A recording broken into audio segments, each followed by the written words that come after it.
이 정관과의 형이 형성되기 때문에 직장에서의 스트레스가 있을 수 있어요. 직장 간의 스트레스. 또 직장 사이에서 또 인간관계 좀 주의할 필요가 있고요. 건강 주의할 필요가 있고요. 아무래도 형살이 오기 때문에. 근데 이제 이것도 직장마다 좀 차이는 있을 수 있습니다. 왜? 묘목이 정관이잖아요. 정관이라 왜 이 형살을 잘 활용하는 직종 있죠. 여기처럼 군경검 이런 어떤 직종에서 일하는 사람들은 오히려 장점이 있을 수도 있습니다. 오히려.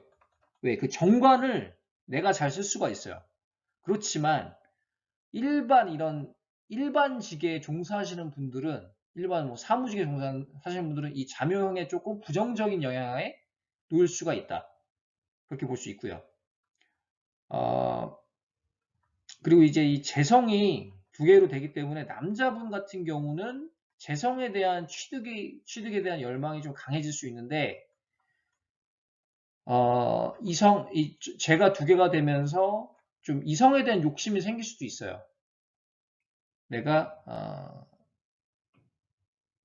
이제 애인이 없으신 분들은 괜찮지만 애인이 없으신 분들은 이제 뭐 이성운이 좀 강해지는 어떤 하나라고 본다면 애인이 있거나 결혼하신 분들은 조금 조심해야 될 필요가 있습니다. 이성운에 대해서. 그런 마음이 문득 생길 때가 있을 거예요. 그리고 이 뭐 사업을 하시는 분들은 어때요? 재성이 강해지기 때문에 아무래도 내가 돈을 더 벌고 싶다. 내가 투자를 한 거를 많이 회수를 하고 싶다. 이런 마음을 많이 생각을 할 겁니다. 그래서 그런 노력도 그 회수를 하겠다라는 그런 어떤 노력이 많이 생각이 나는 한 해가 될 수 있을 것 같아요. 그래서 오늘은 무토일간에 대해서 알아보았고요. 다음에 또 다른 일간에 대해서 알아보는 시간 가져오겠습니다. 감사합니다.